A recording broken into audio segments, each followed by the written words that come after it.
Hello, everyone. I'm Carmen Vaughn, the author of God's Intervention in My Life. You are now listening to and watching Two Mics Up. 007.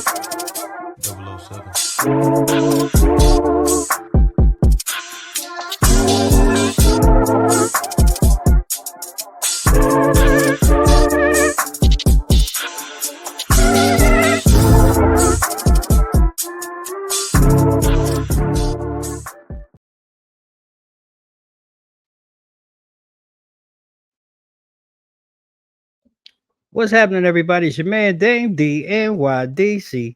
It's two mics up. It's Monday night, and look, tonight we gonna go to the soul. And when I say to the soul, I'm gonna go to the soul of things with tonight's guest.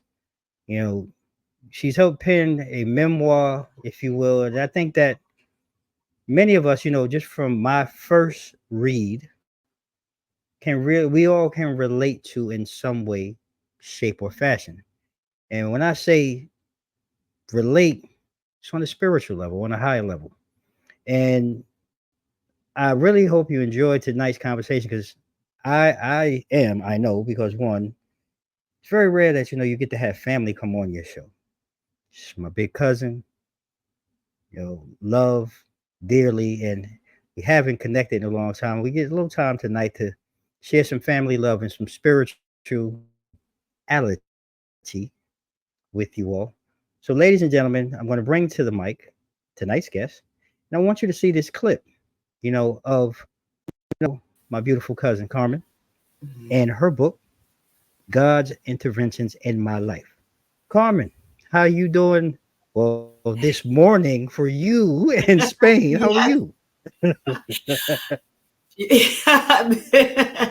True. This morning, I Hmm. am doing great. So yeah, it's in the AM here in Spain. So yes. Well, look, I'm glad we were able to make this connection and really catch up.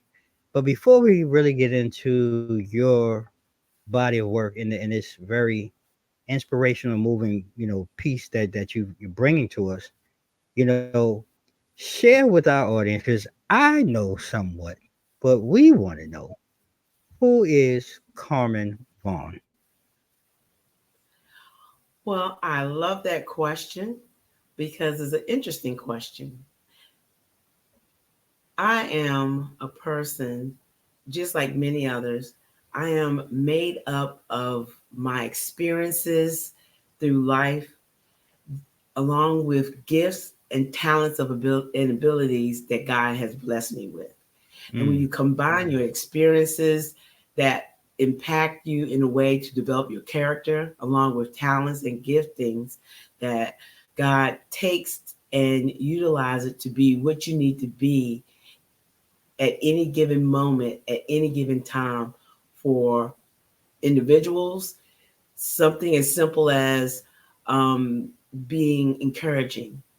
mm-hmm, One time I think about a little boy who I was helping, and was challenged with speech. He was challenged with writing, mm, and mm-hmm, you can see the determination in his eyes that, I know I can do this. And at that moment, I knew that adding to what he believed about himself, innovatively, right, creatively, right, work together, and he began to open up and he began to really overcome his challenges in that moment, knowing that I believed in him and cheering him on. I mean, it's moments like that may seem small, but the end result is huge. And he ended up mm-hmm, being a very good student, um, you know, in addition to that. And then it's wow, those times, even though it's in the book, but you have a group of young ladies who they felt defeated, left out. They felt like, hey, I don't count anymore. And I was like, right, yes, you do. Your mistakes don't define you, but what you were willing to do to overcome your mistakes is all in perception and not that's right, allowing that to get you down. So I take my gifts and talents that go from a range of design, innovation, you name it. I mean, I do specialize in design, interior design, and things like that, that I used to do. Right. And I take that and present that to them and do something as simple as I had a line of clothing that I designed and Mhm. created and had made, used in other shows. I let them use it and they were Right. astonished. They said, "Why would you do that?" I said, "Why not?" And when they Okay. realized that believing in yourself beyond your mistakes makes the difference of what you do next. That's so true. So true, Carmen. I mean, look, you are, a very well-rounded, individual, and you've been able to, cover a swath of life that so many have not, but what I can say is you've always been a giver. You've always been a carer. And I have to ask, about the book, your newest book, God's Mhm. interventions in my life. What was the inspiration? You know, was there a particular series of events or, you know, setbacks or successes that really, spoke to you, the inner core of Carmen to say, hey, you know what? I want to share these experiences with others. Actually, it was quite simple. Okay. I tell stories to my children, friends, as a creative way to uh, give an example of life experiences and how the outcome could be depending on your choices. Mm-hmm. And I've shared these stories with my daughters, and they love them. And I have been encouraged by friends and my family, i.e., my children, to write a book. He said, "Mom, you should write a book." Mm, Because when people should hear these stories because it will be very helpful to right. them. Because the goal was to show how God is with us all the Mm, time, and I okay. wanted to highlight His sovereignty. And so Mm, my children, when they ran into difficulties, I, you know, back in the day, people, uh, they don't realize that Christ told parables all the that's time. right. That's Well, right. these parables are nothing but stories. But people get Mm-hmm. hung up on farmers, they get hung up on cows, and they hear Right. things that they can't identify with. But what they miss is that was the culture then. Well, Mm, what would be the culture now if Christ was to use stories to help you understand biblical principles to help you make better decisions in that's right. situations? That's right. Ooh, that's look, my hair on my skin standing up. I mean, that is so true. Because and I'm going to talk about because I'm going to talk about one of the chapters, but it's so true. God is always present.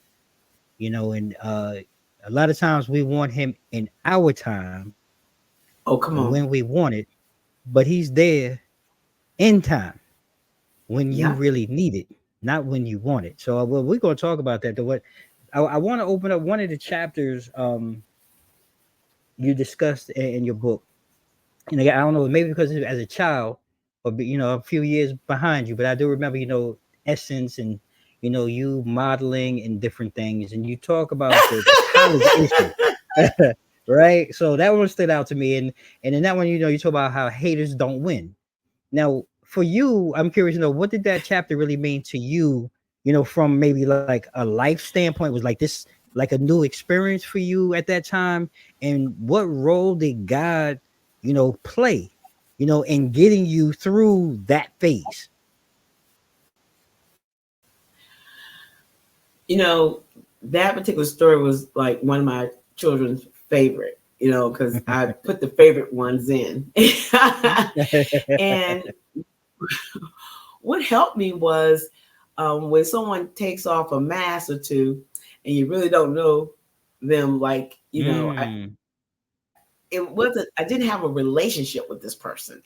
I right, just pretty much, we were two individuals that got the opportunity to experience something that most young ladies at that time, it was experience of a lifetime to do an Essence magazine, photo shoot. And, uh, you know, God's intervention it started when we were on the streets of New York, and I noticed that maybe she didn't know where she was going. And I Right. said, Lord,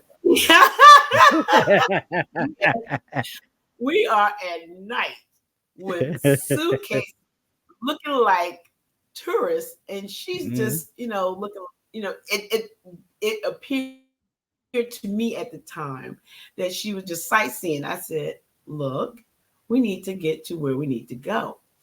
But God really intervened when I realized things went from bad to worse. I mean, the shooting, everything went fine, Right. and we're in separate places. But when we got Mhm. back to campus, that's where things kind of, unhinged. Wow, And really? she became very aggressive. And I didn't, because I didn't know her very well. She was just a student on campus like myself. I didn't understand what the problem was, because we were in separate parts of the studio because there was Right. photo shooting. And she decided that the green-eyed monster was more important to Ah, display.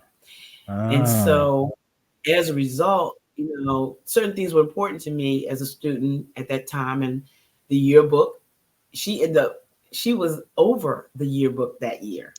Oh, And wow. needless to say, I went through hula hoops to get my pictures in. And then to say the incident at the cafeteria, in which she decided that, well, maybe she needed to be Mike Tyson. And I was like, no, we're not going to do Oh, this. oh, okay. it was it was so out of the blue, the situations. And one thing people have a hard time identifying with is, what do you do when someone has an issue with you, but there's no connection? There's Right, nothing foundational about their issue that they decide to have with you. And right. it could be something as simple as envy and jealousy. And people take for Mm, granted how bad that could be. right, And depending on the situation, you might need God's help, because we're not talking about surface envy and jealousy where right, they're away from you. They are right. now acting out their feelings and thoughts in Mhm. which they are not in control. Well, they choose not to be in Be in control of. control of. And Yeah. sometimes they can wreak a little bit of habit in your life. Mm, mm. You know, So what do you we do? right, and that's one of those things, we just talked about that, I just, did a show not too long ago just about that, like, sometimes that is something that you don't see because you don't know what's going on in this person's mind or in this person's life. Correct. And for a reason, you become the target of this envy, like you Yes. said. And how do you diffuse and handle these situations in a healthy manner? And Yes. I've tried, I figured, way, sometimes I just smile at a person and I ask them, hey, you okay? Do you need a hug? Because you are now the only thing that you can control is you, right? Correct. And the only thing you can do is put your best foot forward to try to diffuse it. Now you may never understand it, but Hmm. you try to diffuse it because I know, like myself, I don't want that other Damon to come out because then, like you Right. said, we like it's Mike Tyson in here, but I think I'm gonna be Mike Tyson, and but you try to diffuse these things, and I'm just Yes. curious to know from the story, like, was there ever a resolve? Like, did you ever come to a point where there was a resolve or understanding, or did you get an understanding of, really the full depths of this envy and hate? Because I get it on the surface, Right. Right. I but was mean, there that's a more? very good question, Mm-hmm. actually. Mm-hmm. Unfortunately, it depends on the Mm-hmm. individual. Mm-hmm. In this case, it seems like it went from bad to worse as the attention arose from the magazine. Of Mm. course, the school was honored that they had a couple of students and so on and Yeah. so forth in the magazine. And you know, when when envy and jealousy is in a arises in a person, because that's Mm-hmm. something you can't control, but That's right. you choose not to. You want to get into your emotions. That's right. And if that person has a lot of insecurities, they themselves are not where they need to be in self-acceptance, Yeah. that can get ugly. I mean, ugly quick. And females, unfortunately, Mm. you know, we can be pretty rough with it. Mm. And in this case, that the truth be told, fighting is not an option. No, no, Okay, I understand. Yeah, we just gonna no, move past that. We gonna move past that. right. We're gonna move past that. Not that I can't handle myself. I was gonna make that No, no, I clear. understand. But I understand. but it's not an Look option. here, like you just said, cuz just said, she can handle herself. Period. All right. Period. In the story, y'all don't know. Done. Yeah, and also as a I have a high awareness of Yeah. myself, but also God sees me, Yes. and I Yes. need to also, how can I've always been taught to avoid and try to get a resolve. But to answer your question, no, there wasn't a Yeah. resolve for her. She left unresolved. Wow.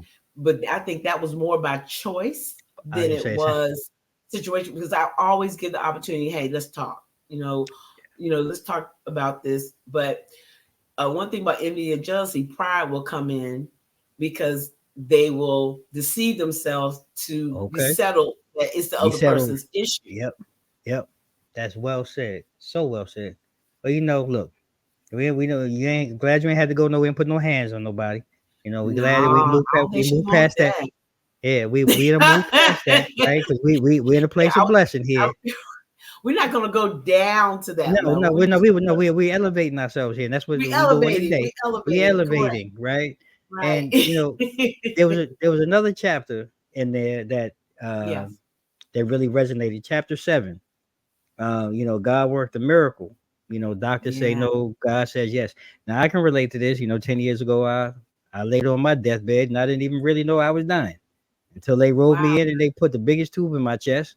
I had lost Wow. 60 pounds, and I remember on the 4th day, the doctor coming to my wife and daughter saying, "You know what? We don't know what to do. We don't know what's going to happen with your husband. So if you believe in God, it's time to pray." Come So I on. can relate to working a Yes. miracle. Doctors say no, God says yes. But for you, you know, how did this intervention really help you overcome, that obstacle and that point that you were dealing with, in your Yes. life? Yes.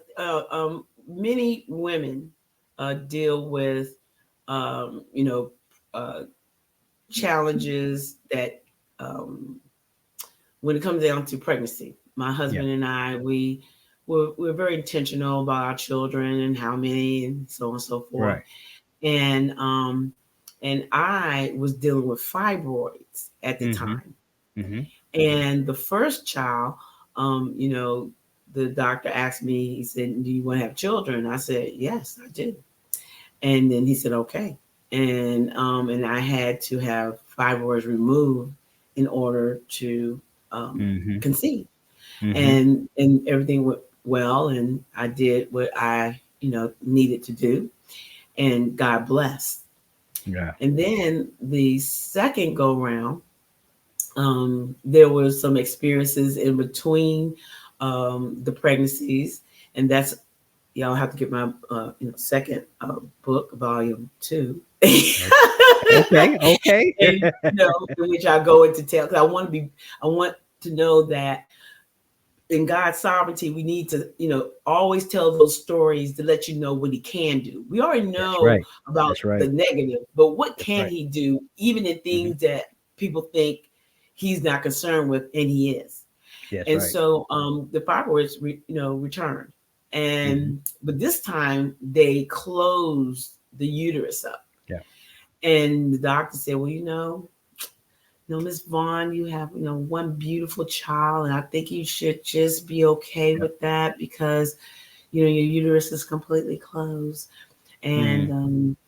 you can't conceive another child." Wow. And I just looked at him in amazement. Right. And at that moment, I just felt inside there was this instant state. It's like someone, like jerk. It was like a jerk Mm. inside. Like, Mm-hmm. no, don't Mm. believe that. Oh And I looked man, at him, and I'm having this inner conversation. I say, God, you listening to this? And that's right. I looked at him, and I did the Arnold Schwarzenegger. Oh no, I'll be Mm, back. okay, He that's right. looked at That me. He said, okay. And I just looked at him. I said, oh, he knew. God. I mean, I had to look in my eyes. I said, oh, okay. I hear you. I'll be Hmm. back. I And know. then um, I went and, God did his part. I did my part. I mean, whatever I thought, at that time, I did my research on fibroids and Hmm. found out, well, what, Hmm. what are they? Where they come from? And I said, Right. well, is there, if there's a 1%, I'm in it. I'm not I know. the type of person that if there is, zero odds, if I can create an odd, I will. Right. Right. But for the Right. most part, if it's 1%, I'm in it. And Hmm. so I, did my thing, came back. The doctor said, Miss Vaughn, I don't know what you did, Look but at you God. prepared to have you a baby. I said, okay, I told you, Look I'll at be God. back. That's right. And Look I at came God. back, and my makeup artist is her. Okay. Yeah, all right. Look at And God. Look at she that. she came right along, healthy and strong, and it was a wonderful pregnancy. Love So, it. and so and I know and contribute that to him, and I'm very grateful at all times. And I think people, I say, count all the small things Okay. in your life, That's and not right. not to mean anything else to anybody, but every time those things are important to you, big or small, that's a That's right. stepping stone, Mm. because he cares about what you care about. But we miss that. We miss that True. about him. And that Mm. comes from, you know, I can't even pretend I'm not an avid reader like that. There's some people, they got catalogs of books. Now, true, when it comes down to biblical principles and things like that, I have a lot of books I want to understand. But for Right. the most part, I learned over time Mm. God's relationship with us is like a covenant. Like you're That's in a right. covenant with your wife. Wife. Yep. And so if you're in a covenant relationship, and in the Bible, it tells you what that person cares about, don't like, do like. Hmm. And if you say you love them, you say you in a relationship with them, then why would you not learn about Learn. that person, to understand that person? So when you have to stand, you know who you're standing with. You know who's standing with you, more or less. Mm. Man, we just went got us a little Sunday action in here, y'all. Listen, but it's the truth. It's nothing but the truth. Be thankful for all Yeah. of those little things, because all of those little blessings lead to a grander blessing. And like I said earlier, it's not about on your time, it's on his time, because it's right on time. It's the time that you're Yeah. ready to receive that. And like you said, whether it be, and I'm like you, and I don't know, it's probably more so because I'm a Taurus and I refuse to believe that something can't be done. I'm sorry, can't was not a word used in my home, but I do know is if if anything, there's always a chance, because God is always going to be there, and He's Yeah. always going to have your back, and He's always going to go ahead and walk you through and guide you through. So enough of church on that one, ladies and gentlemen. You want to say something? Carmen? Go ahead. Yeah, I also, want to address real briefly Hmm. that it doesn't mean you are absent of experiencing things and maybe the outcome is not exactly what you wanted. Yep. But you don't go and paint the brush Mm, with your life with God because of it. right. Because life still goes on, life still happens. Is who you're doing life Doing it with. like Because it's yeah. better to do life with him than without him. And and live long enough, you'll notice the difference, Hmm. because peace and joy, that can't be taken when it comes from a source as great and as sovereign as he is, and understanding. If he said he gonna do something, he gonna do it. Now Mm. your faith, that's different. That's something you Well, build, you. but That's you right. build it by getting to know who your faith is in.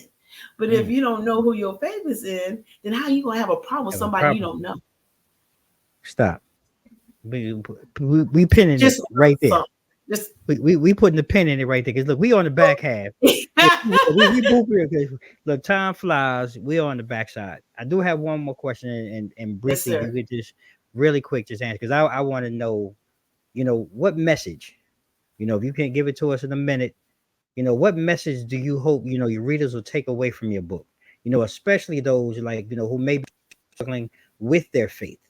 I think I would really love to hear what you have to say on that. What I would love for my readers to take away with this book is that there's nothing too hard for God. And when you Mm, think He's not present, He is. okay. And He is relatable. The book is to normalize His sovereignty, normalizing who He is, because He wants you to understand and get to know Him and know that He cares about what you care about. And it's nothing too small, nothing too Mm, insignificant. It's just all about you drawing closer to the creator of all things that created you and want you to be successful and help you make better choices, because we have an adversary. He doesn't like God and He doesn't like mm, us.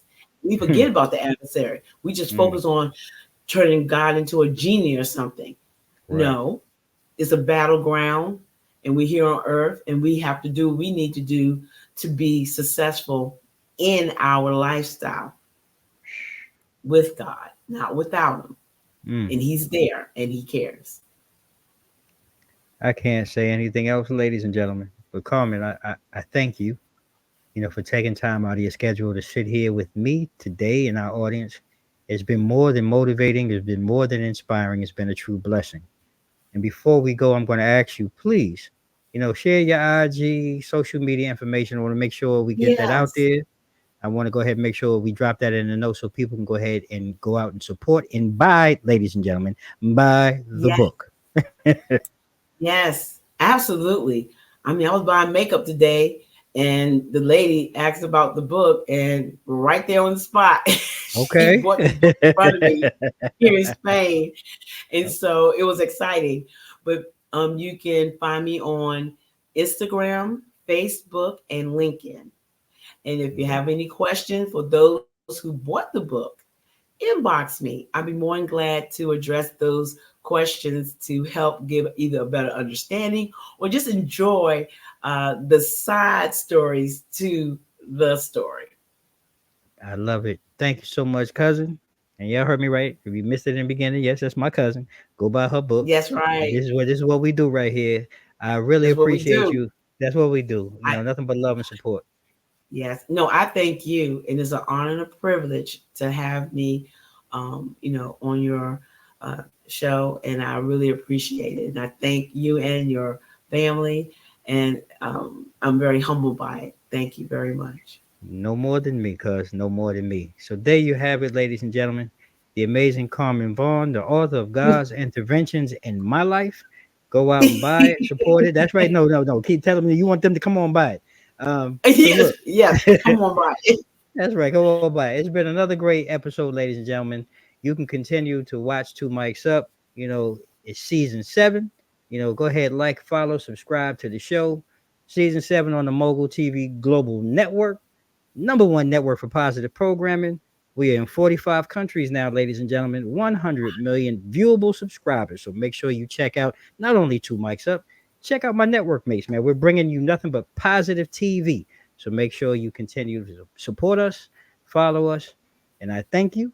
And you know how we do at the end of each and every show, ladies and gentlemen. I'm going to leave you with 3 things. May you stay safe, stay blessed. Mike's out. 007.